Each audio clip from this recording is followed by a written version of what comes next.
Hey everybody, it's Dino over here at the Way Podcast, and I'm here with Trevor Hammond today from Neo Home Loans.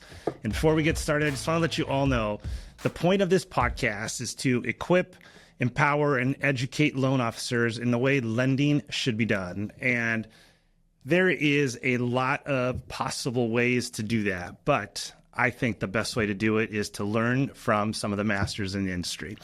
So I'm going to let Trevor really introduce himself. But before we do, I'm just going to say he's a good friend of mine.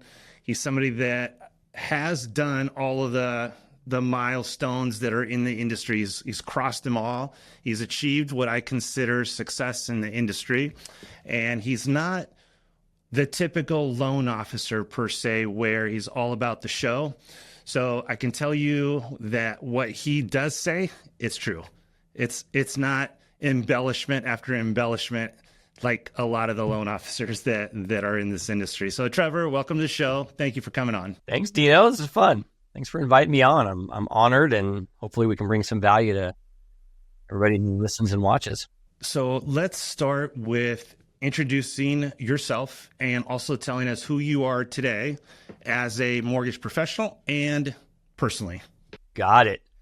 Trevor Hammond. Today I run a branch of my team in Portland, Oregon. Many of them have been with me a long time. I have the pleasure of leading them and coaching and watching them grow. And then I'm also a divisional vice president for Neo Home Loans, as you mentioned earlier, helping lead other branch leaders, coach and support them. And I also have taken over the financial literacy component, which maybe we dive into today. That's something I'm very, very passionate about. And so I kind of raised my hand up to help just continue growing the financial literacy and educating even our own team members, not just going out to the clients and our real estate agents, all that, but really kind of looking inside. And so that's something I'm really passionate about that I have an opportunity to do more of now.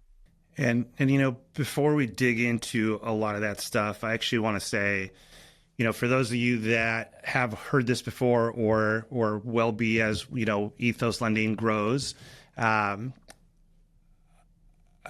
2 or 3 years ago, I think, Trevor and I we're in a mastermind group, and we were tasked with coming to the group with a presentation. And what was it, the $1 million idea or something like that? And we had to give a presentation to the mastermind group of what you could do to make $1 million. And Trevor stepped up with this debts under management concept. And I got to tell you, it just captured me. It's something all the successful loan officers already kind of do, but it was a little more formalized, right? And it was really well thought out. And I have been trying from that day to come up with the way to actually do it. So it's done, in proper format, right? On a dashboard where a loan officer can see and visualize it. And I failed at it for several years, but finally we have put this thing together, and we're calling it the MUM. And if you can imagine, as a loan officer, right, you log into your dashboard, you see your MUM at the very top. As soon as you fund a loan, boom, it rolls up to the MUM, and it grows, right? Every time you fund a loan, it just grows and grows and grows. Every month it drops just a little bit because of the amortization schedule. But one thing that we're doing, that we're adding to it, and Trevor, I say this because, if it wasn't for you, a lot of this never would have materialized over the years for me, but we are associating a dollar value to that MUM. And we're saying that if your MUM is this and you do business like this, then you will be able to make X amount of money per year. But more importantly, every time you fund a new loan and your MUM grows, you're actually building an asset, right? And as you build that asset, it's an asset that you can sell one day, which no other mortgage company has that. I think Neo is trying to come up with something like that right now as well. We're rolling it out, and that's it. Nobody else does this, because everywhere else you're a loan officer, you fund a deal, you're done. You're only as good as your last deal. With the way we are trying to teach you, empower, equip, and educate you how to do loans, you're going to be building an asset that will last for years to come.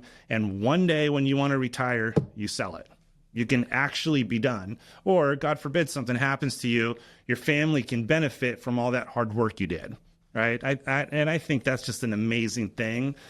So thank you first, because really you're the one that brought that to me in a way that is much larger than whatever it is I was doing prior. Yeah. I mean, you and I have talked about this, but you don't know what you don't know, right? I mean, this industry doesn't teach us how to do these things. You know, some of the unique things that you and I have been working on and building, and congrats for failing forward, at least, you know, the old John Maxwell, you know, we're all doing that. I mean, but, you know, when somebody came along and planted a seed of an idea in me, all of a sudden you have new possibilities, right, that you didn't have before, right? And that was that pivotal moment for you when you heard me talk about that. And I got it from going outside of our industry and looking at how financial planners run their business or insurance professionals run their business. I'm like, why are we so transactional, right, in our business? And there's got to be a better way. So you need to start, once that idea spawns, just like for you now, you know, with Ethos, how you can build upon it, and you're on a whole new track. And so it's exciting to watch. And that's why we go to these mastermind events and, you know, invest in ourselves. You sit around a room with a bunch of other thought leaders, and there's a bazillion great ideas out there, right? Everything's a genius idea, but it just takes that one that changes the course of your career path, you know, or your life. So Trevor, listen, I want to go into real detail and depth about everything you're doing right now. But before we do, I want to take you all the way back to day one. Why, where did you get started? How, I mean, like what possessed you to get into the mortgage business, and how did you get going? And then I want you to walk me through all your big major milestones that got you to where you are today, right? Like I want the tough stuff, the stuff that maybe potentially made you think about leaving the mortgage industry, because a lot of people have, but you stuck it through, right? The things you conquered that absolutely elevated your game, all the good, the bad, the ugly, everything. Day one, moving on. Wow, we've got a long episode coming up, huh? Yeah, I mean you are an old dog, so. Oh, hey.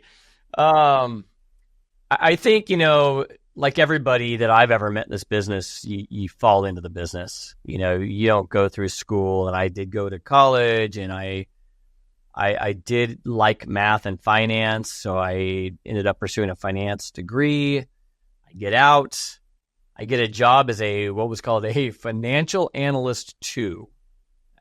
Had no idea what that meant, and I've got kids. One's about a year away from, you know, picking her college, and I have to bite my tongue sometimes because I feel like the only thing I learned in college was how to use an HP calculator, honestly. Like, it was a great experience. I'm sure I grew, and there's other benefits, but from a focus per se. But anyway, I came out of it with a Bachelor of Science in finance, got a job right out of college, had no idea what I was doing. It was like in the movies where you sit down your first day and your boss like puts a stack of like binders and books. He's like, start reading. That literally happened to me. And I'm going, no, these are in those old movies I've seen. I still had no idea, but the place threw great parties. I met some great people. Seemed like a great company. 7 months later, they're out of business.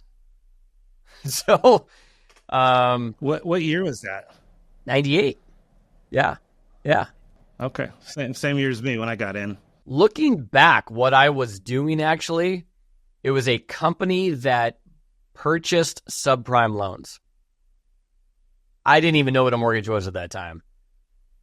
I didn't know what I was doing. It was this huge zip drive of a spreadsheet. And what my job was going to eventually be was predicting how many of these would be paid off early. And now you and I are experts at why that's so important. But back then, fresh out of school, knowing nothing about it, that was going to be my job as a financial analyst too.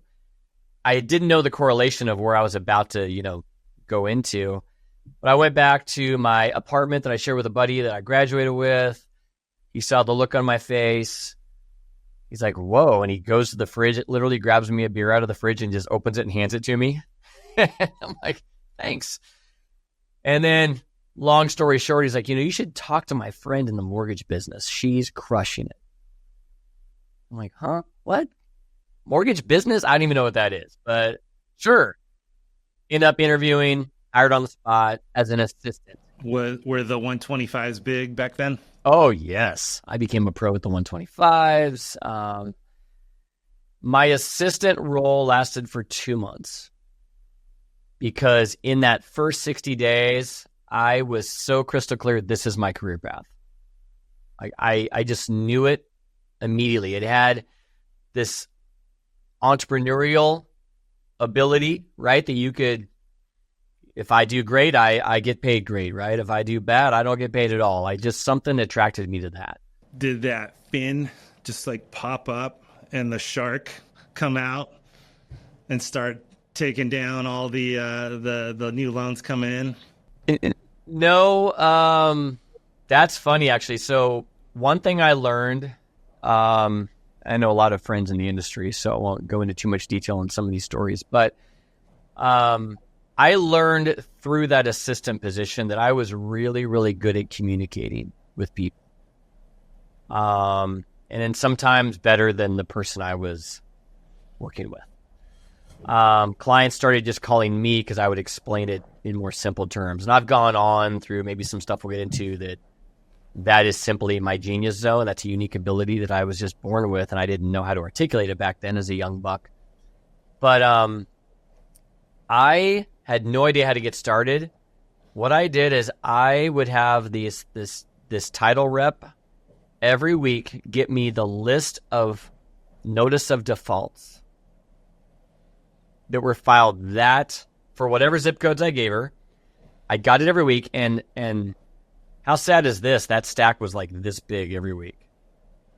And what that means for anybody who hasn't really ever dove into that, I mean, because I do a lot of financial education around that to consumers and to my mortgage advisors now, but notice of default simply meant once you are 3 months or more behind on your mortgage, they file a notice of default, and now you've got so much time to catch your mortgage up or we're going to foreclose on your house. Well, we had those subprime loans where you could refinance somebody if they really wanted to stay in their house. I was like, gosh, if they've got enough equity, we could refinance them. You could get all their catch-up back due amount of interest and payments, and even maybe put some money in their pocket and get them back on track. So I just kind of started going down this path, and I wrote up my own letter, and I started sending out to all these people that kind of looked like the math made sense. And lo and behold, my phone would ring. And I'm, this young buck out of college. I'm literally driving to, the old people's homes and sitting in there with their cats climbing all over my cheap suit and collecting their paperwork. And I'm going, but when I started asking them why they called me off my letter, because I just blindly assumed everyone was sending them a similar type of letter. Everyone said, you're the only one trying to help me keep my house. It's like, what do you mean? And they would show me these letters. Every other letter were people trying to get the house from the person. Buy it out from under them for pennies on the dollar, maybe rent it back, but basically fill their pockets. I was the only one saying, if you want to stay in the house, I think I have an idea, an option for you. And that made the phone ring. And that got me going. Got some paychecks coming in, 1 a month, 2 a month, 3 a month, and And how many months had gone by at this point until from when you started till then? So I was figuring that out and getting business. I mean, I started down that path pretty quickly. Somebody must have given me that idea because I was like, where do I go get business? When you're young and you don't own a home, it's hard to have the confidence to go tell other people they should buy homes. Well, I don't really know what it's like, but you should totally do it. So real quick, I'm going to point something out here for everybody listening, just something to think through here. Every great originator did not wait around to be told what to do. They went out and innovated. They figured out a new way. They simply hustled, right? And you'll see that as a natural thing with everybody that I interview. But like, it's a perfect example. Trevor didn't wait to say, what do I do next? Right. He just had an idea. Let's just try it. Right. You can try a million things and they won't work, but then eventually you'll try one and it will. But I believe all of those little things that you're trying are going to be sharpening your skills all the way through so that you'll be prepared and ready for the time you actually find something that's the right thing to do. Well, everything is a lesson. And again, some of these are us looking back and we learn through all of our failures and things we've tried that didn't work. But, you look back and my time as an assistant, right, might have been short-lived, but I learned how important a database is, a CRM. And every one of these clients should be treated as gold so to make sure they come back to you. I learned that early on and it just clicked. It made sense to me. Why would you just always keep chasing new business when that one client's going to buy multiple houses over their lifetime? So thankfully, I learned that super early on. And I was all about database early on, CRM. And to this day, you and I probably know a ton of people that still don't keep a good CRM, still don't stay in touch with their client. You want to hear something real stupid that this guy did? I always say if I could do one thing different, I would keep a really great CRM, all the details of everything that I know about everybody. And at some point, I really did. I had a really kick-butt database going, right? And 2008 came along, and I literally just I couldn't take it anymore. Every single day I'd come to work and all I heard was negative talk. All I heard was I'm losing my house. And I finally got to a point where I just couldn't take it anymore. Right? Everybody in my database was losing their house. And I literally went and I just deleted, I don't know, a couple thousand people. I kept some and I deleted. I'm like, these people will never buy a house again. They're so, And the answer is yeah, for how many more years? But then 10 years later, fortunately, a lot of them were still calling me, but man, what an idiot, right? Like, so keep your database, you guys, and be detailed about it. And, something I know Trevor does, I do, grade your clients, right? We use the STAR system. People use ABC, whatever. Grade your clients so you can always know who's who, how much attention to pay attention to them, and then you kind of move down from there. You don't need to pay attention to the 1-2-star people. Maybe you can still do an email blast here and there, but pay attention to your A players, right? Always keep in touch with them. And define for them, for everybody watching this or listening, what is an A player to you? It could be a little different. You and I have talked a lot about this, and you've had so many good ideas you've shared with me about how you define each of those, but define it very clearly, then define what kind of level of love you're going to give to that person, right? How often you're going to talk to them, and you've helped me with some ideas around that over the years as well. But because what happens, and just through coaching a lot of folks over the years, this industry, until you're taught to view it differently, more clients means more work, means more stress. More people in my database means more work, more stress, less freedom. And not when you do what you just said. When you start to say, no, there'll always be the cream rising to the top. And these are the people, your 80-20, your database, that kind of thing. And as you learn those skills, I could have 1 million people that are B's and C's. Well, what you've probably heard too is, well, they haven't returned my call 3 times. I'm deleting them. They just don't need you right now. That's all. Like, I guarantee how to never have them do business with you. Delete them. Yeah. So let's go ahead and define that for people. I mean, I've used every version too, and you should share yours. Mine probably has a version of yours in it where, kind of the MVP or MVC, most valuable client, is somebody who's done a loan with me and referred somebody to me. This is my evolution of it. Because that means they're the type of person who watches that latest series on Netflix and wants to go tell everybody else about it, or the movie, or a restaurant.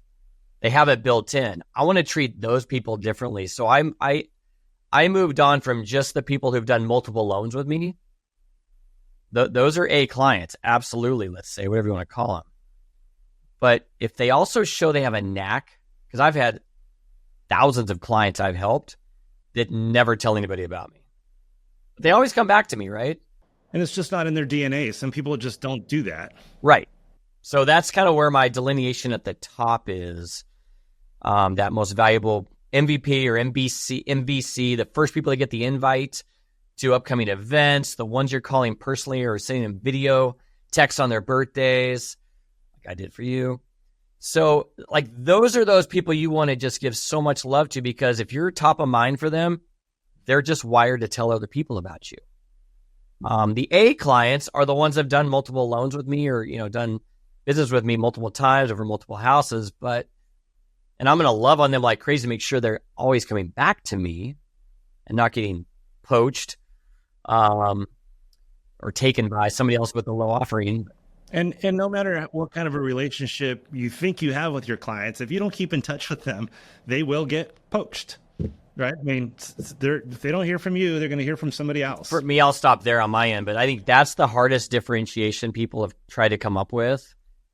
You got your B's and C's. I think everybody can kind of typically put those into their categories, at least that I've found, but that not A, B, and C, but having 4 categories. Like I like them. They like me. I want to do business with them again if I have the opportunity. Oh, and then they refer to me. They've referred at least one person to me. Whether it did a loan or not, I now know it's in their DNA, as you said. Yeah, for sure. Let me share mine, I guess, with everybody too, so they can all take what they like and don't like.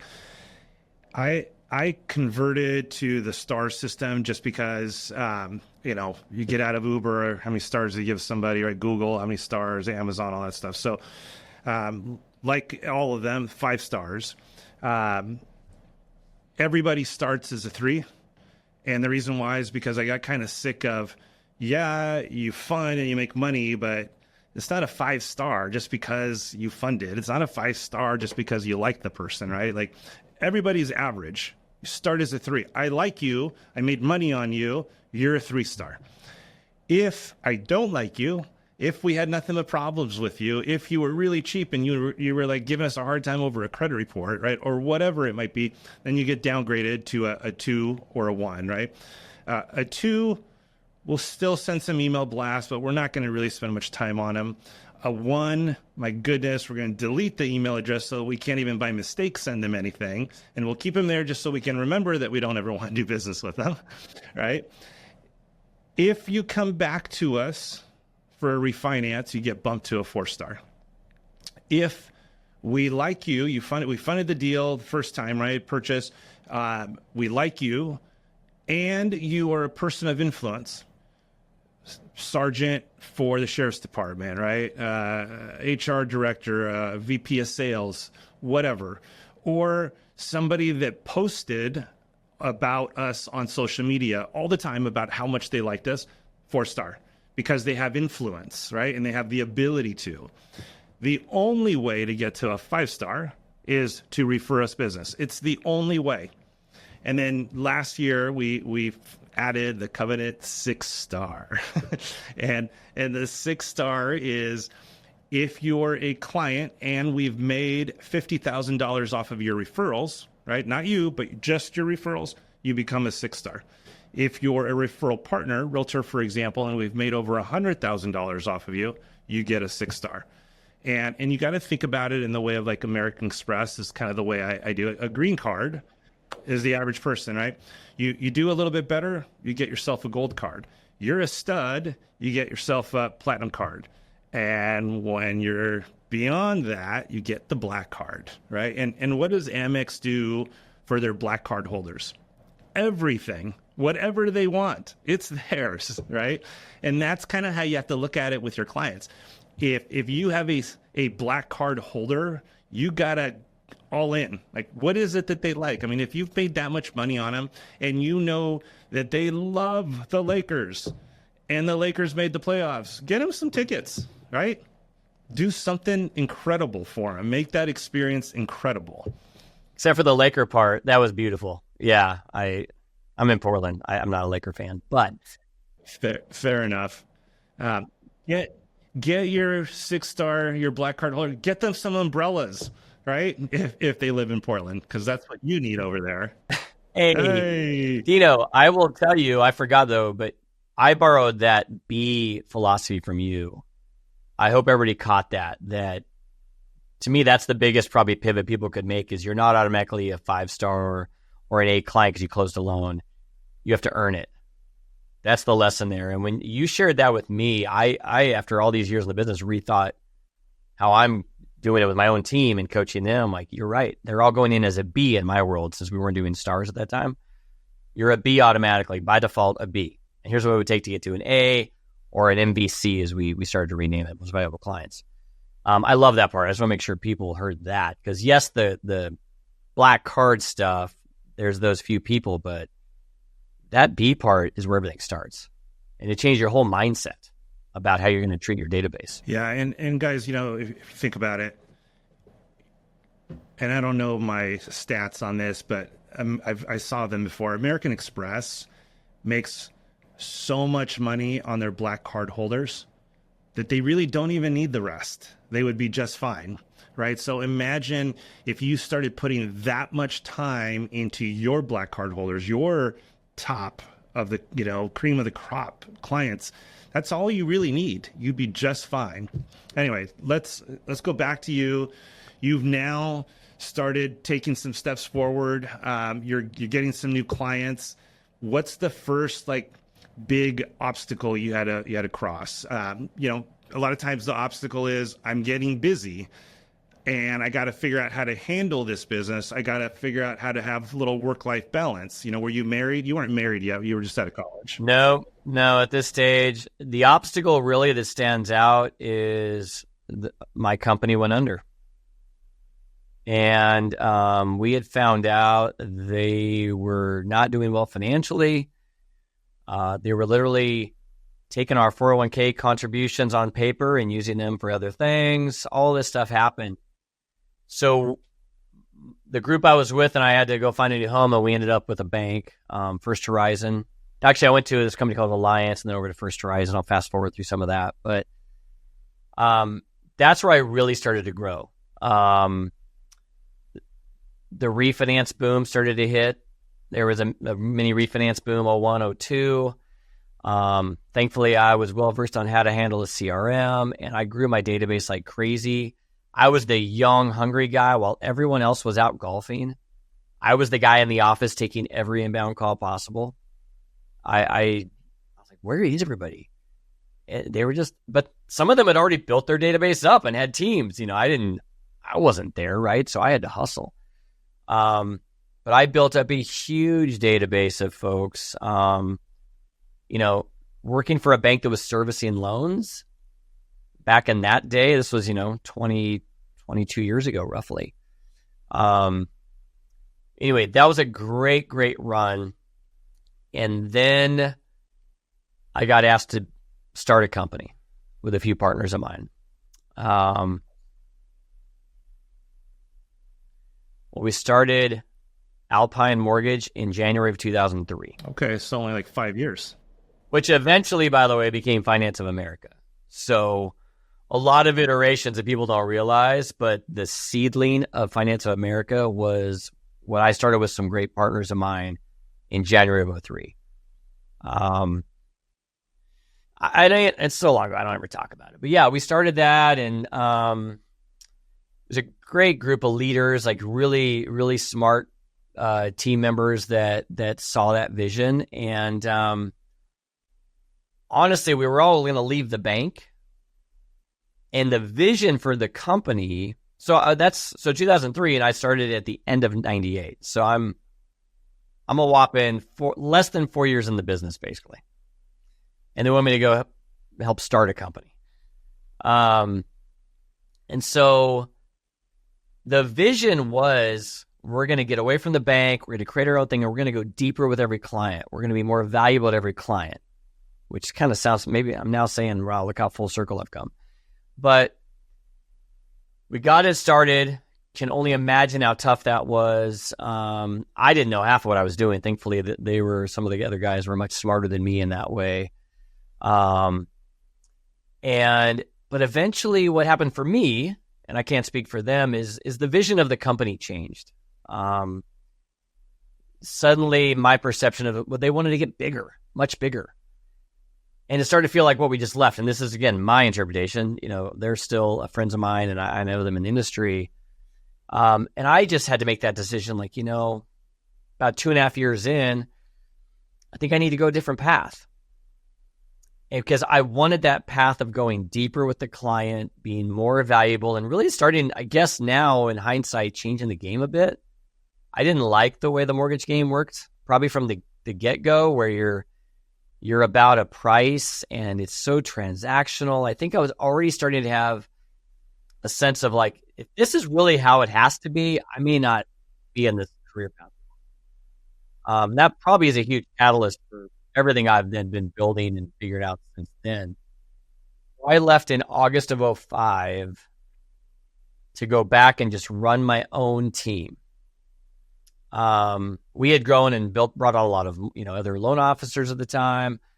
I remember I went back to Sierra Pacific, which they're still around to this day. It's been a great company, and they would let you do your own DBA, run your own P&L, and just, I'm going to go nuts. And I remember telling them right out of the gate, I will be your number one branch in the country.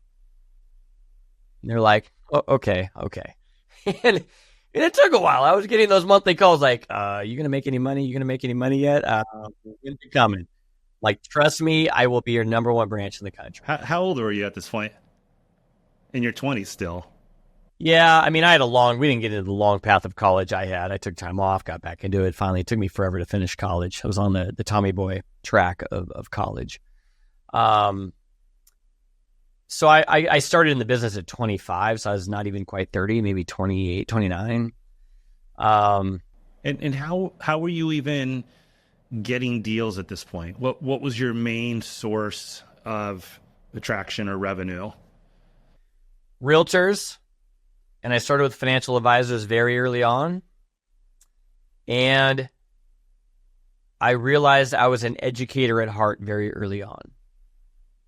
I had clients, and again, when you're 28, 29 years old, you don't know how to describe yourself, but clients were telling me this. They'd sit after a meeting with me and just go, "You have the heart of an educator." I do? And now, we're going through enough personality profiles. Yeah, I'd be teaching something, whether it's mortgage stuff or finance stuff, I'd be teaching something somewhere. And many of us who love what we do and do it at a high level, we have hearts of educators. This isn't a fake background. These are all books behind me. You can't see a lot of them, but I've got a whole section of marketing. I've got a whole section of sales. I've got a whole section on biz dev. I've got a whole section on life and how to actually have a life. I just became a voracious learner. Anything on being a good husband? Or does that just come naturally to you? Still working on that. All right. Especially when you're I'm all about growing and building and being number one in the country. That had its own story within the story. But eventually I was I don't want to ever have a loan officer under me. They don't want to put in the work and the effort I put in. They kept trying to put people, in my branch. No, I don't want them. I was just done with that. I'm just going to build my thing, and I know how to do it. It's going to be financial literacy and education and consulting. I was one of the top users of Mortgage Coach early on. I just saw how it all worked. And in 2006, which we in Portland didn't quite know what really was coming. People were talking about what was coming. But 2006, I was second in the country by that much to a good buddy of mine. And I literally always will remember, I said, "Dude, I'm going to crush you next year. I will be number one next year." He's like, "Yeah, bring it." I was number one in 2007 by a mile, like a landslide. And I'm getting to the point where this is a very pivotal point in my career path from then on. My daughter was born November of 2006. So all of '07, imagine, I'm married, my daughter. My only goal was to be the number one producer in the country. We get through '07. It's not even close. We're on our national call. I can't wait. I can't wait for the stars to just explode over my head and everybody just like, oh my gosh, you're amazing. It's not Zoom. There wasn't Zoom back then. It was just a national phone call we all dialed into. The congratulations message to me lasted maybe 5 seconds. And I don't remember what happened after that because I blanked out a little bit.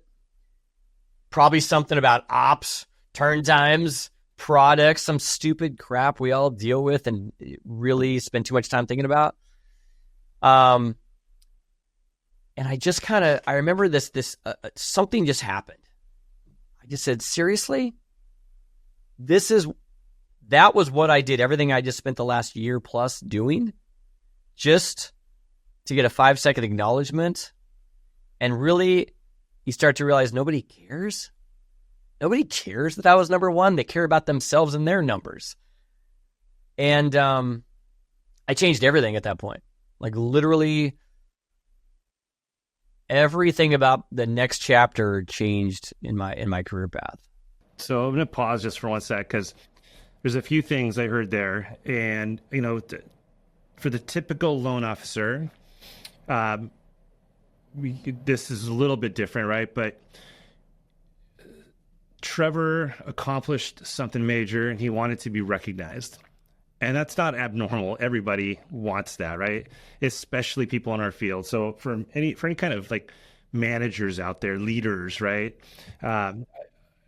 You have to acknowledge your people, right? You have to make them feel good about what they're doing and let them know that they're being noticed. And I think that's super important. And there's still, unfortunately, a lot of companies out there where, I don't know if it's just because they're old school and it's like, yeah, well, you're making a ton of money. Why do I need to pat you on the back? Those days are kind of over. I think you're better off acknowledging your people, making them feel good. But if you're a loan officer and you don't have that role, how about your clients, right? It's the same exact thing. They need to be acknowledged. They need to know that they're being heard and that they are important to you. And I think that's a valuable lesson from what Trevor just said to, a way that we can turn this and say that you need to be able to make your clients feel important and that they're being heard. Because without that, you got nothing. Yeah. Yeah. It's reward and recognition. It's a human being desire. And a pat on the back counts, right? Or the boss flying in to see you and take you out to lunch, right? That counts. You're being recognized for the effort you're putting in, whether the results are top or your effort, right? And you feel important. And that is a human thing. I had built up such an amazing practice at that time. I was charging for my consultation. What? I know. It's pretty cool. Wow. That's unheard of. I was probably a Tim Ferriss before there was a Tim Ferriss that we all knew of. I was just willing to experiment with so many things. Like I built out a 5-person team. I never took the first phone calls. I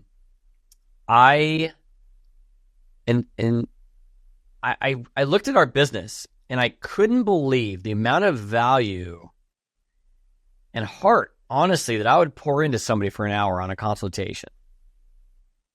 And then they would leave, take all my advice on how to do this the right way in the best financial way for them, because I've read all the books and studied it all, and then go implement it with somebody else who quoted them cheaper. And everybody in our industry just deals with that. Let's increase our conversion rate by $200 or 2%, whatever. I said, you know what? Financial planners charge a planning fee. And then if you want me to also help you actually implement the plan and manage your money, I'll waive the planning fee. Some don't even waive the planning fee. Some do the planning for free to try to get to the money, which is how mortgage people typically work. Now, this is back when we could do all this, by the way. Can't do that anymore. So I would charge, I said, what if the question you have to ask yourself is, what if somebody was paying you money for this hour? What would this hour for that client look like to get them to pay me $500? That's what I charged. It's like, you know what? I'm going to say my hourly rate's $250. I'm going to say my hourly rate's $500. And I need to make this hour worth $500. And I need to get them to realize and believe and agree that it's worth $500 to them right now. And I did that. I'll never forget, one of the companies I was friends with had me come over, and they're like, can you come teach our people how you're doing this? What? It's like, just be worth it. Most of you aren't worth $500 for your 1 hour. You know, you just take the application and you talk about timing, and you're not doing anything to change their life in the first hour. And I think that's a lesson we can still bring in today, even if you can't charge them up front, you know, post Dodd-Frank world. But what are you really worth? And I wanted to answer that question for myself, because it's not their fault they went and chased a mortgage for cheaper. I just wasn't valuable enough. Or I wasn't perceived as valuable enough, right? That's probably a better way to put it. And that's on me. That's not on them. It's not on the realtor for not queuing me up enough or pre-selling me enough. That client walked out after an hour with me.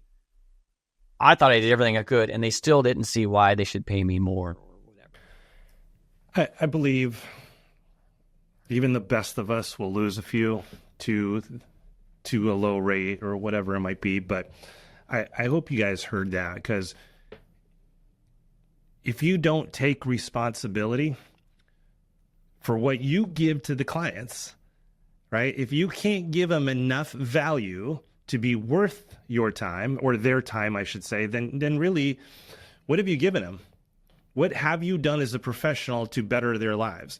And maybe it's time that some of you guys readdress what it is that you're doing for your clients, and think through, maybe I need to change a few things. And sometimes maybe it's what you're doing. Other times, maybe it's just your heart. And if you can't have a heart for service, a heart for wanting to help people, you may never actually get there. It's unfortunate, but sometimes that's the case. I would challenge everyone to ask themselves that question I mentioned. What is an hour with me worth? What am I really doing that can change the life of this client? And some people just don't know, as I said at the beginning. We don't know what we don't know. Some people just think their job is to sell a loan, or they think their job is to provide mortgages for people. I don't think that's our job. So that will start, well, then what is it, right? And you have to, that's where you start the thinking process. I'm not going to spoon feed everybody, because they have to come up with that themselves. But I knew early on, doing loans, selling mortgages, that's not something I want to do forever. That is a pure commodity. If you're going to be a pure commodity, you better be cheaper. But what if I created an experience for the customer coming in that provided a path to a better financial future, that eased their fears around money, that showed them a way to retire debt-free someday, right? Or leave money to their children, or be able to give to causes that are important. What if that's what happened in my hour with them? Because honestly, my daughter at 4 years old could probably tell them if they can buy this house or not. Before AI and stuff too. So imagine now, like, how important are you really to tell them, yes, you qualify? That takes 30 seconds. So it's got to be more than that. And that's what I've now been on this journey, pushing everyone. Remember that time in my life where I didn't want any other loan officer around me? I was like, just do my thing. Now that's all I want to do is help loan officers, which I don't even like that term, by the way. We really want to go there. Like, that's the worst title ever. So nobody should have that title on their signature anywhere. Be an advisor, be a consultant, be something more, because what you call yourself, I think, does play into up here. I've been at companies that, that's a compliance issue. No, it's not. Come on. I can be a mortgage advisor. I think Let's push. And it got approved. But I don't want to be a loan officer. I want to be some cop who decides if you get money or not. No, that's not inspiring to you as a professional who wants to build a career and wants to manage your mom and build something that's worth anything. Loan officers don't do that. Advisors do. Top advisors do that. They look at their business in that way. And that's where I wanted to go. And so for a client to be able to give that client the opportunity, hey, you're going to pay me $500, but it's going to be the most valuable hour of your life. Now you got to figure out how to do that without charging the $500. Just be that valuable, because you'll win more than you lose. And you're never going to bat 1,000, as you said, right? But more people will.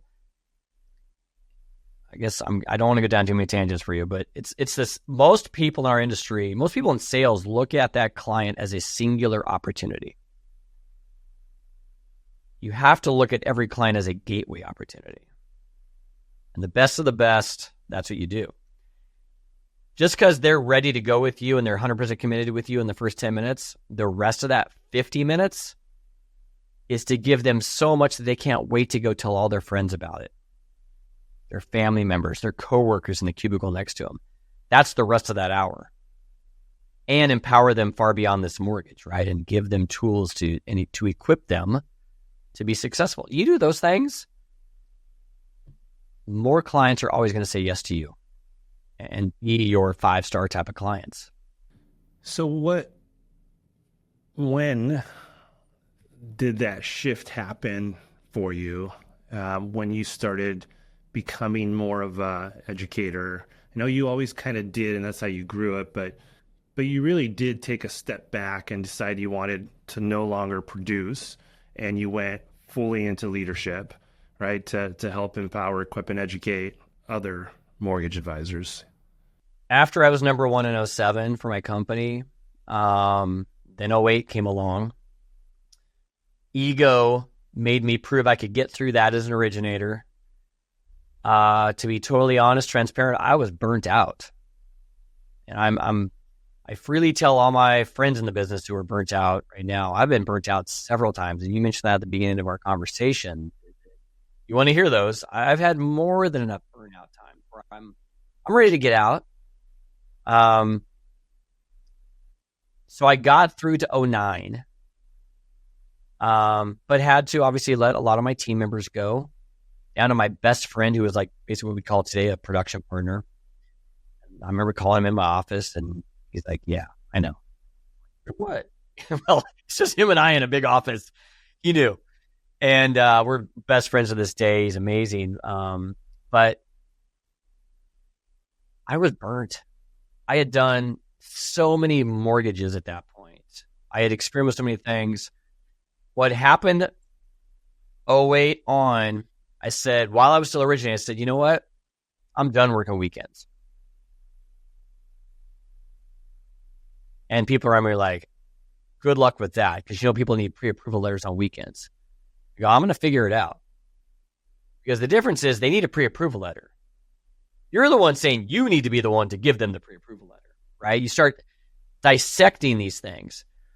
And I figured that out. And I built systems and processes around that on Fridays and Mondays to get around that. And I said, you know what? I'm done working nights. Just because all of these clients can't get out of work and meet me during my hours, I'm stuck staying late every night. I'm still never home now with my family or having dinner with my daughter. I'm going to stay late Wednesday nights, and that's it. And I do a lot of teaching around coaching these days around what's something called the 4 C's, and I'm happy to share those. But I didn't know I was doing that at this time. But the first C is committing, 100% commitment to something. I committed to I'm not working evenings anymore except for Wednesday night. The second C is courage. Well, that happened Thursday afternoon when I get a referral from my top agent. Client says, hey, we need to come in and see you tonight after work. We're going to look at houses tomorrow night with Matt, and we need to get pre-approved and have a letter. Here now I'm stuck. I promised myself that I wasn't going to work late only on Wednesdays, and here it is Thursday night. On the fly, I go, this is awesome. I can't wait to help you. I just want to first let you know that I've made a commitment to my family that I work late Wednesday nights, for the people that, for those of you that just can't get in during the day. But I've got an idea. Really what you need is a letter so that you and Matt can do what you need to do. My team and I can get all that done by tomorrow, by Friday. And we can have you all pre-approved. We'll look through everything. And what if I slot you in for next Wednesday night? And here's the best part is you might have a house already. And instead of looking at fictitious numbers, we'll actually have real numbers, real property taxes, real rates to look at. Like sweating. And they're like, that sounds great. Cool. What do you need from us now then to get us pre-approved by tomorrow? Like, bring in the team. Done. Next Wednesday they come in. The third C is capability, which I had to figure out on the fly. I committed. I had to have the courage to figure it out and say something different. Worried about what my top agent's going to say. Capability was the script that just came out of my mouth and made it sound beautiful to them. The fourth C, confidence. Confidence is a result of those first three. You don't wait to take nights off or weekends off until you're confident, because that's not how the formula in life works.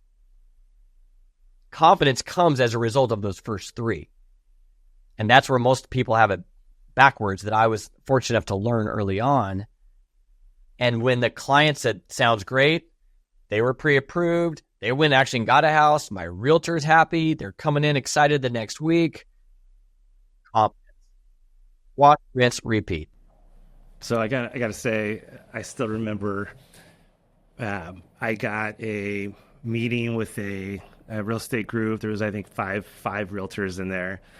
We're all sitting around the conference table. They're drilling me with questions. I'm telling them why I'm the best fit for them.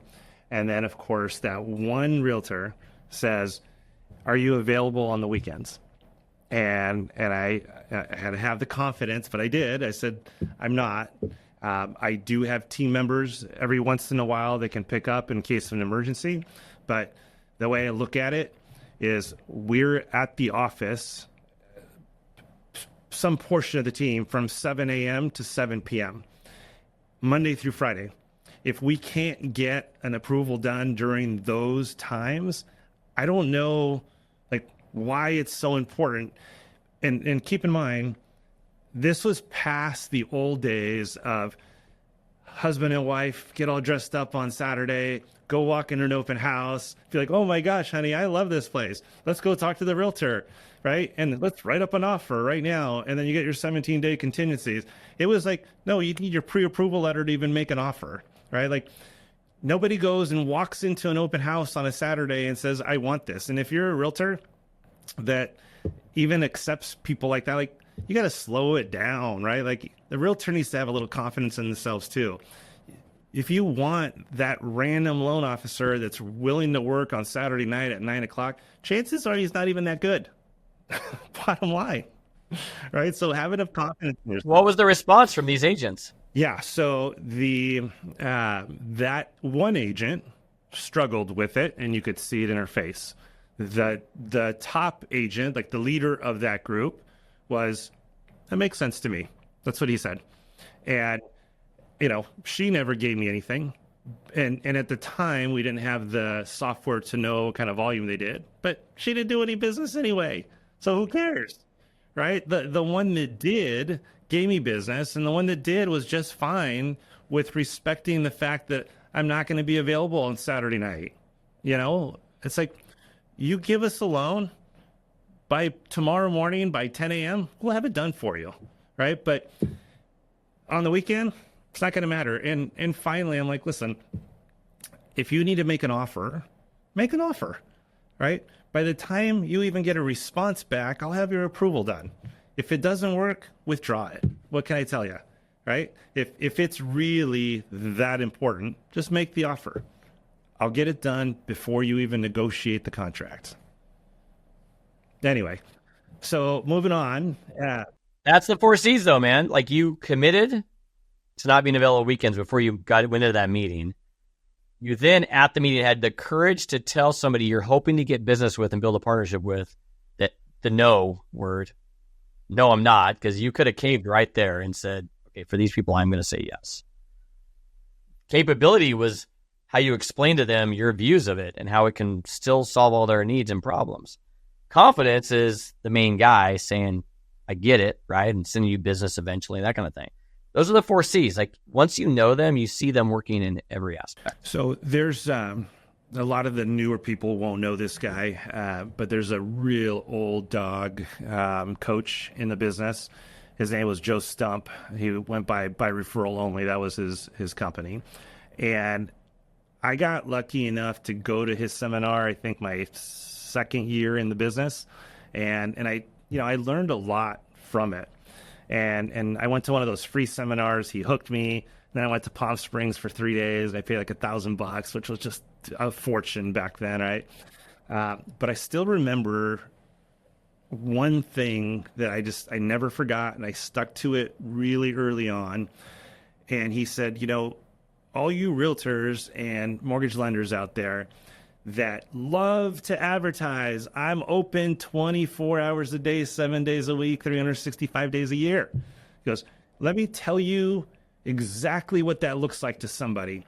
You look like a cartoon character, and you have like those bubbly things sticking out of your head, and it's a flashing neon light, and it says, waste my time.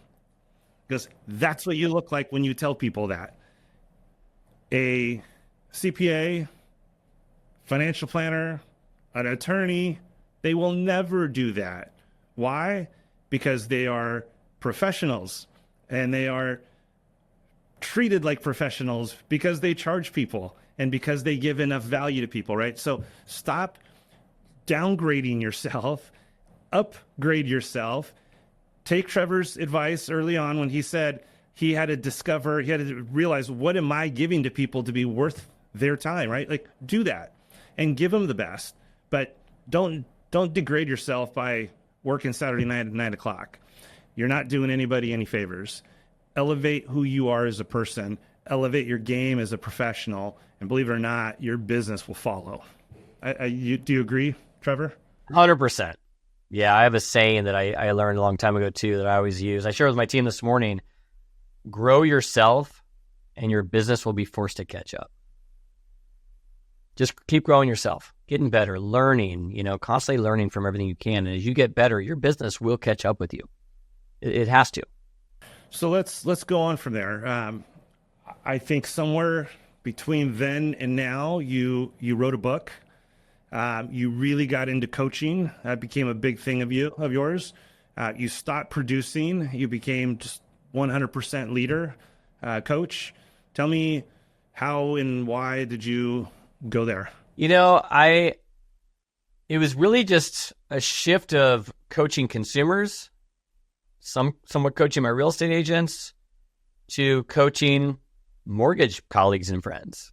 I think I had done so much business, but also learned very innovative ways to run a business and also build freedom into your business. I was starting to figure that piece out, right? When I committed to taking evenings off except for one night, no weekends, you start to realize that's pretty unique, actually. Like, a lot of my friends out there have not figured this out. I could help them, figure this out. And I was out getting trained in entrepreneurial, business things. You have to go way outside of the mortgage industry to learn a lot of this stuff that, we learn.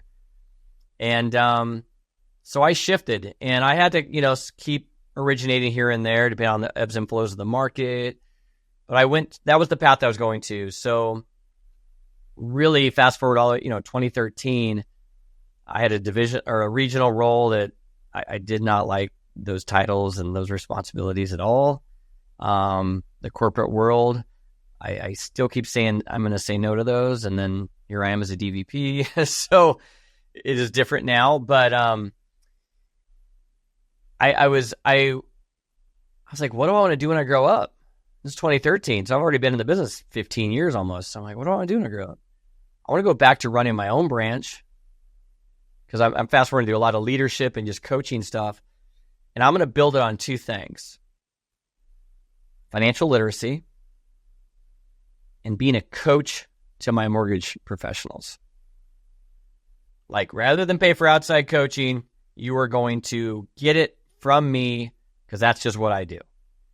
And I'm going to teach you how to be more valuable to the consumer, right? And which is going to make your business more fun, easier, more profitable for you because you have more business, higher conversion rates. And then I built my dream. I built my business. Failed and fell on my face multiple times. But I went back to Sierra Pacific and once again said, I'm going to build your biggest branch in the country. It's just, I don't know. I set really big goals. My parents don't even know why. They're like, why are you like this? I don't know. It's pretty hard to take the cocky out of an originator. That hard.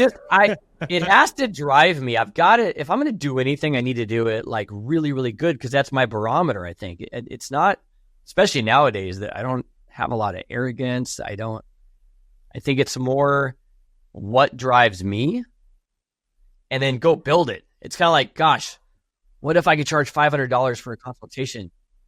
All that means is I'm not worth $500. I'm like, that means I need to become worth $500, right? Like, becoming the top branch in the country is all about who you would have to become to be that top branch, right? That's the mindset piece that we have to shift. My first time around, ego. This time around, build something special and do it in a way that is totally different. So when I made the decision ultimately to not do any loans at all, it was because I recognized one of the biggest problems in our industry is a branch manager is typically just somebody who produces more than other originators. They give them a bigger title. Everybody else is simply in your shadow. And the branch manager just wants to get, 10 to 20 bips override on you.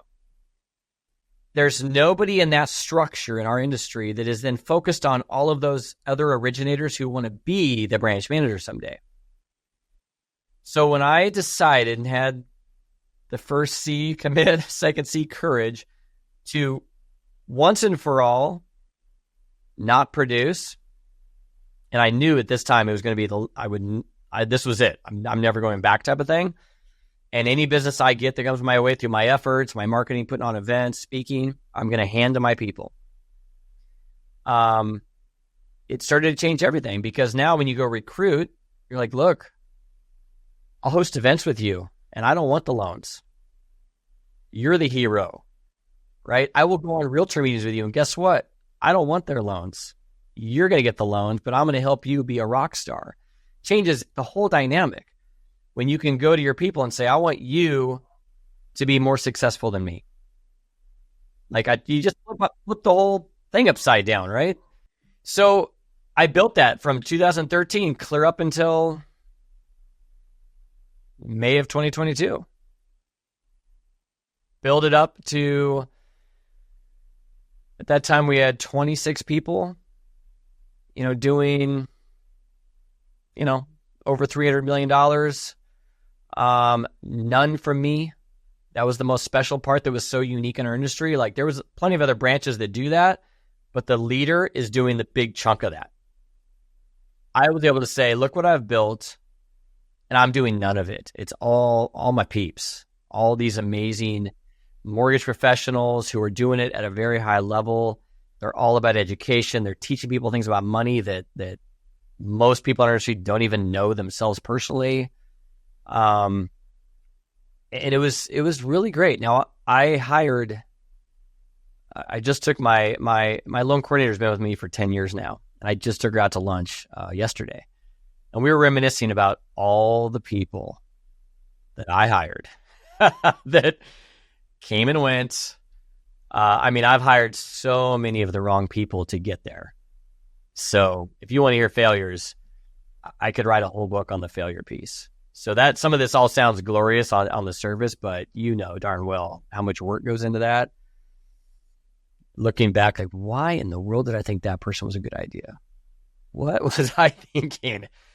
I'm not the best person to be hiring people, I'll tell you that much.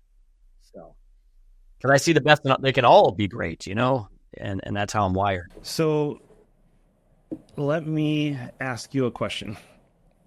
I know you're in a different role now, but we're still talking to loan officers.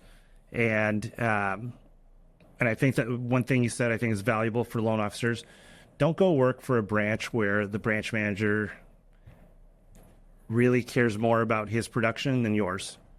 I think that's a pretty simple one, right? That's a good piece of advice to give them.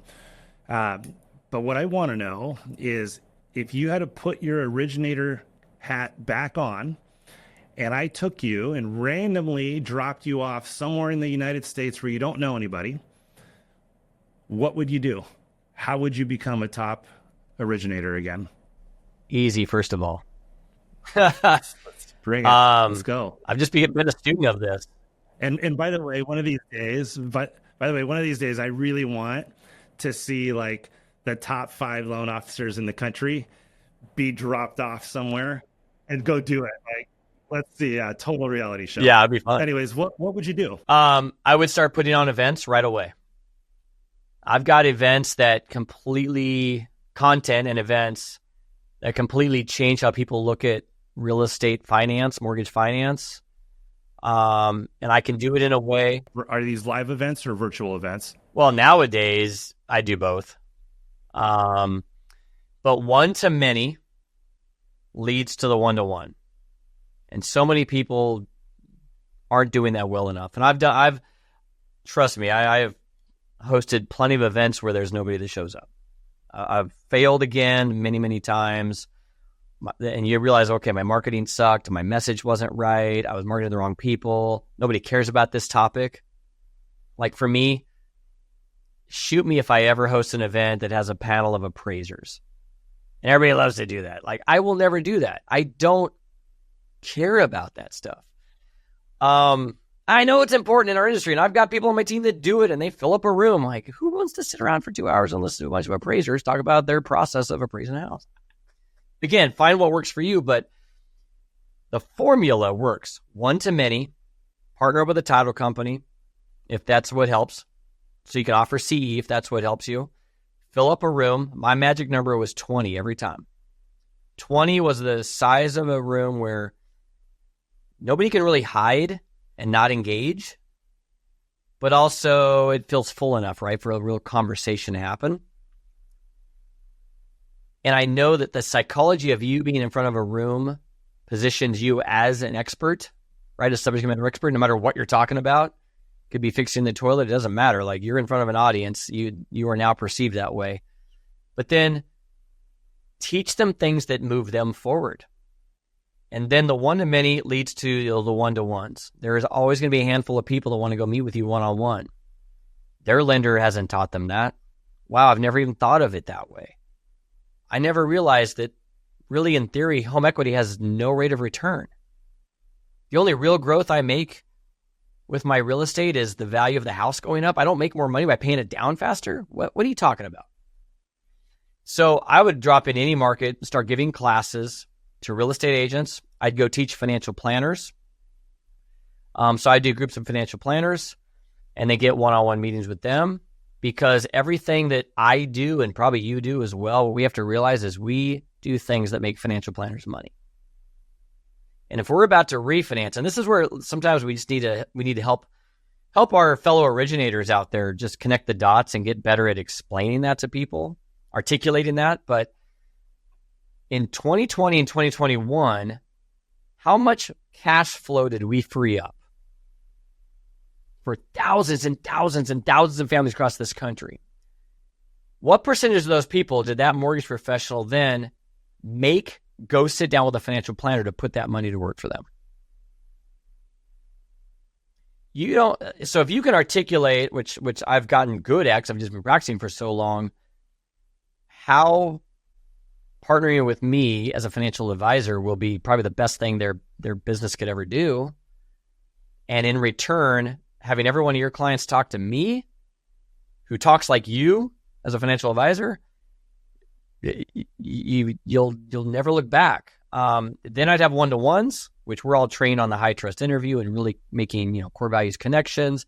adding value, having a great experience, your database management, all that stuff kind of then goes into that. But most people in our industry aren't doing a lot of those other things we've talked about from a CRM standpoint, treating people like gold. But that's why I know I could get dropped in and I would not go teach about product. I would not promote turn times. I will never go out on a limb promoting or teaching something that I know somebody else could probably by tomorrow do better, out of my control. Products come and go. Pricing comes and goes, right? So I got to teach things that are timeless and are different. That's why I know if I could drop into any market, I could go do that. And I like what you said too, right? You're teaching things that are timeless and different, but you're also the one up on stage and you're elevating your persona to everybody. Everybody thinks that you are top of your game because of what you're doing. It's funny, years ago, after the 2008 crash, I had to sit and figure out how to reinvent myself because everything had changed. And I ended up starting a radio show here in California, in Los Angeles in particular. I was down Orange County. It was a Southern California radio show. And it was the most interesting thing that happened. I, by the way, could not do loans any better than I could the day before I started the show. But the day I started the show, all of a sudden, I was looked at as a guy that really knew how to do loans better. Same everything, but I put myself in a position where everybody thought that. So I think what Trevor said is super important for you guys to do.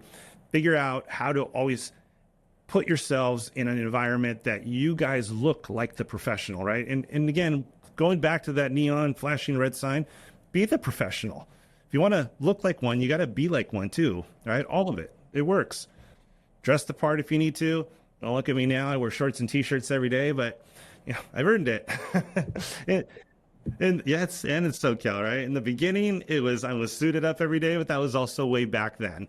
But that's what it took back then. So anyways, Trevor, let's move on just a little bit more. I know behind you there's a ton of books, and it's probably going to be hard for you to just choose one. But is there one book that has impacted your life the most? One book that most people probably wouldn't even know about. It's called The Self-Managing Company by a guy named Dan Sullivan, who I know you're aware of now. He's got some more recent books out now, Who Not How. They're popular. But when I was first introduced to that idea, and this was a long time ago, probably 07, 08-ish, that time frame, when I was started to have, remember when I said early on, as soon as somebody plants a new seed in your brain, you start to see a whole new path of possibility. My mentor started planting some of the seeds from Dan Sullivan in my head, and I started becoming a student of that, just ask yourself, what if my company ran without me? And as an originator, that's crazy talk, right? What are you talking about?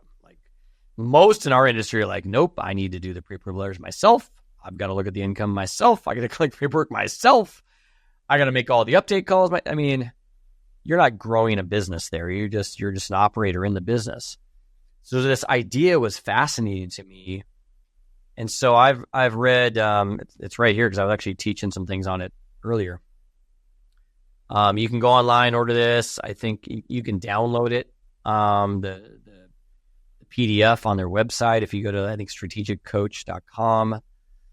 But the concept is, build something that works without you. Not so you can just go play, but build it and then reinsert yourself, sprinkle yourself back into the business where all you do is the parts that you love and that only you can do because it's your special talent, and you're constantly inspired to get better at it. And that's kind of how he defines what unique ability is. Some people now call it your genius zone. It's kind of defining that, but as an originator, getting back to, your audience, most of us is that if all I could do all day was go out and have lunch with, my partners and do the consultation with my clients, I would love this business. That's amazing. Then do it. Build that. You got to invest in it, obviously, as you and I well know, but build that And it's possible. That's why I've never actually left this business, because when you start to even think about me, I'm so burned out, I'm sick and tired of this. This business has so much opportunity in it. You just need the right influences around you, right? And listening to this might give somebody like that one idea, like, oh my God, I never thought of it that way, right? That's all it takes sometimes. But I built a self-managing business from 2013 on. And it wasn't easy all the time. You know, people come and go, you hire the wrong people. But when you commit to the fact that I'm not going to do the loans anymore, that's usually the last thing anybody delegates, right? I use the word collaborates instead of delegate, but most people delegate everything they can except for the sales part. I just decided I'm delegating that part too. I'm completely out of it, and all I'm going to do is be a coach to these people. I'm going to be the innovation guy, because I have more ideas in a day that always make us tons of money. Every idea I have is genius, right? Then a couple of weeks later, you're like, really? I thought that was a good idea? No, that wasn't good. But that's basically what I did for 11 years now, you know, up till August of May of 2022. So that book, if anybody needs a really short little book that will get you to think completely differently about what you're really building, I'd recommend that one. Do you want to do a second one, or are you good there? I'll do one that's operational, more tactical, because I've got a little stack over here that I always keep right there that are my most influential books for different reasons. But Traction.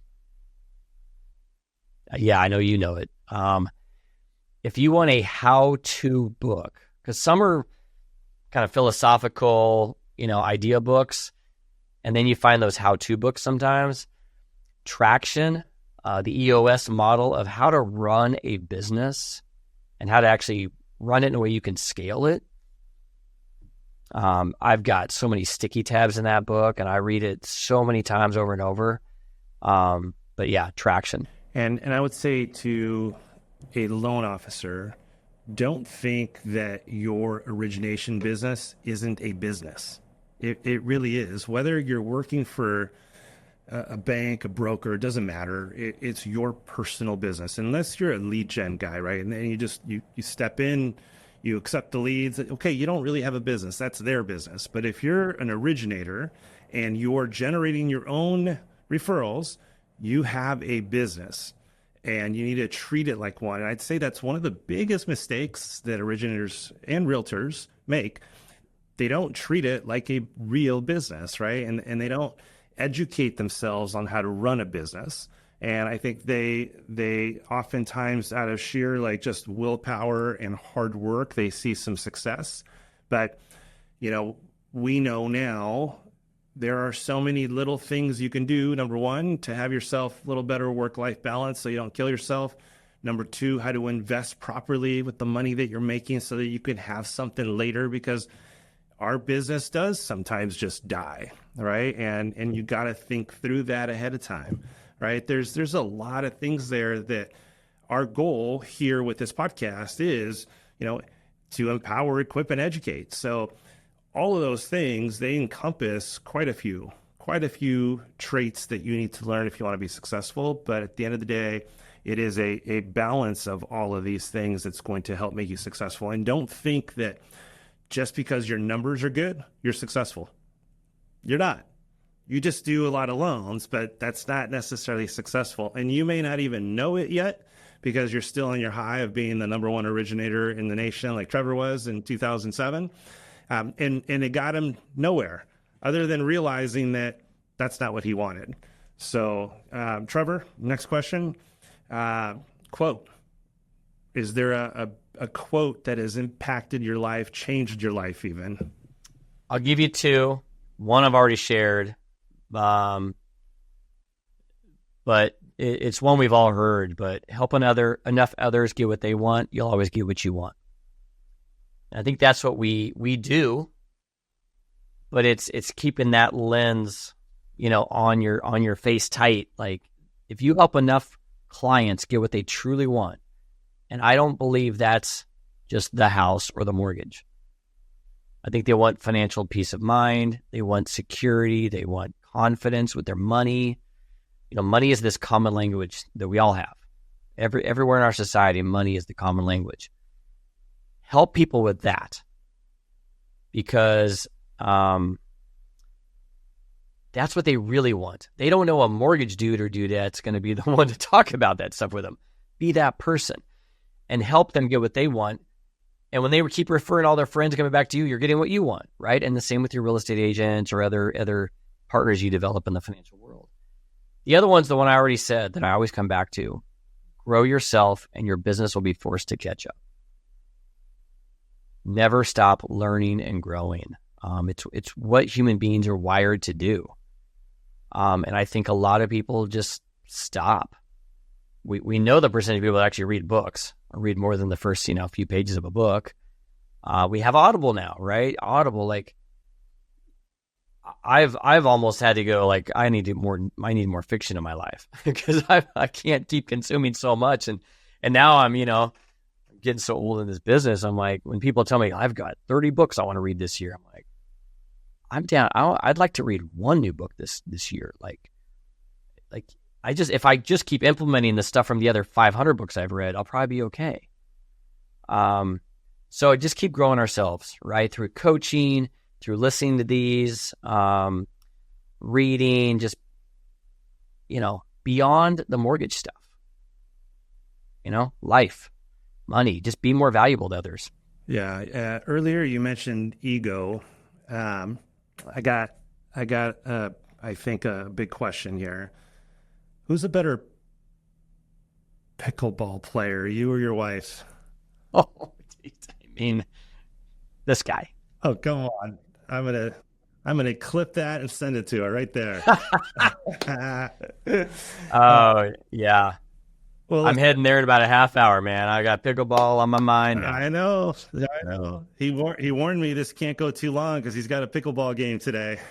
Hey, she's good though. I will tell you, she's actually really good and a really good tennis player. So, are you still coaching people? How can somebody get a hold of you if they want to be coached by you?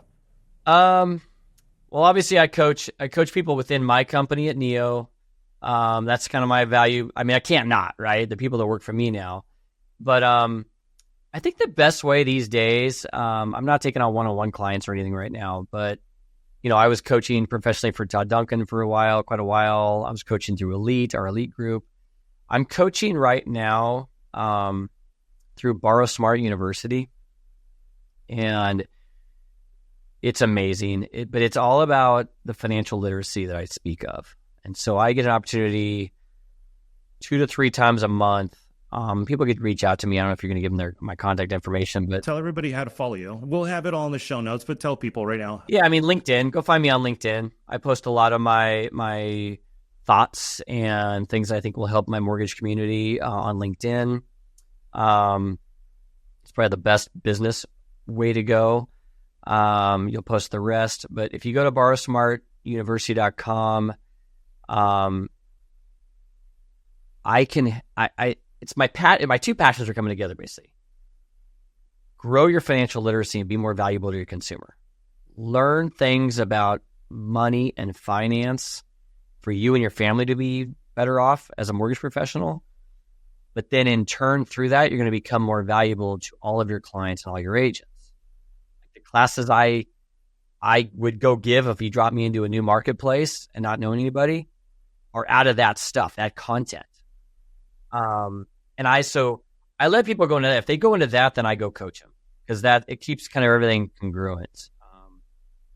I'm not doing one-on-one coaching right now just because capacity, even though I love it. I just got to coach my own peeps. And then through that, we do a lot of group coaching through how to go build financial planner networks, how to definitely improve your consultation with your clients and show them things about money and compound interest and the rule of 72 and the first million, second million, third million. Like these things will blow people's minds that will change how they make a mortgage decision. And that's what I'm a 4th degree black belt in that stuff since like 05. And now I just get to teach people who go into that. So I help coach it. And look, I'm not going to deny, I still think ethos lending is the way to go, but if anybody has any interest in Neo Home Loans, it's a company that I can honestly get behind. It's a company that I can endorse because I love what you guys are doing. I love the fact that you're really pushing hard for loan officers to do business the right way. And if anybody wants to go work for a bank, that's the way to go. It's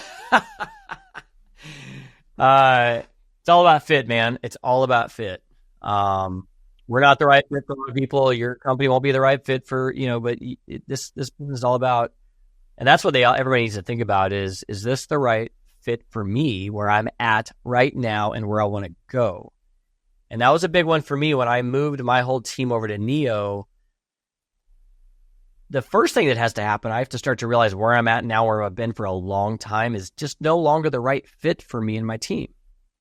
That is no shame, no blame on the company or my leadership or the people around me. I'm growing and your vision changes over time. My vision changes over time. Our goals change.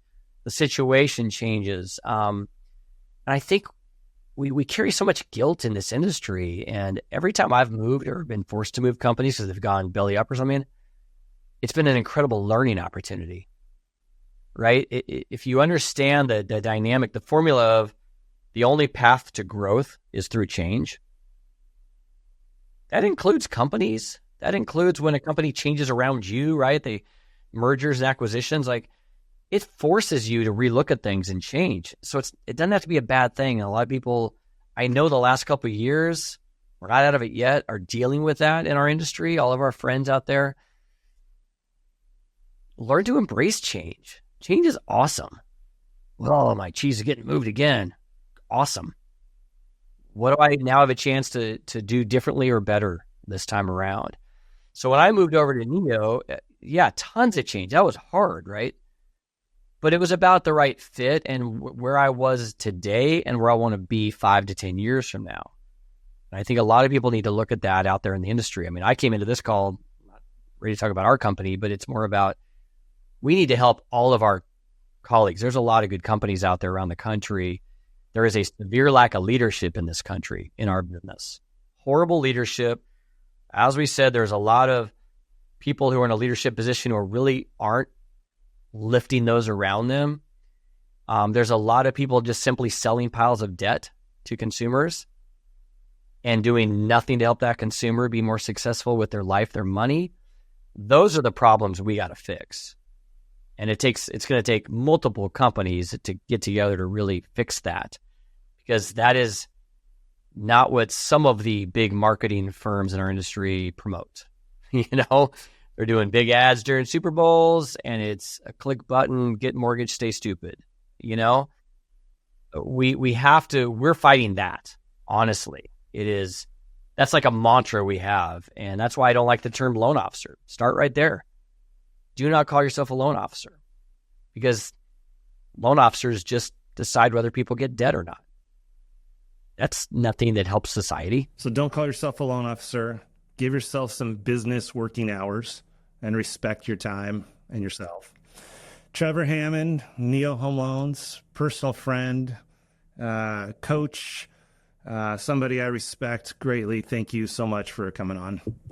So fun talking with you, man. You're doing a great job. Love hanging out. I hope we brought some value to all your listeners, viewers, and I'm always happy to help if I can in any other way. Awesome. Thank you so much. And thank you, everybody. Remember, we're here to empower, equip, and educate the way lending should be done. So reach out if you guys have any questions. We are here for you.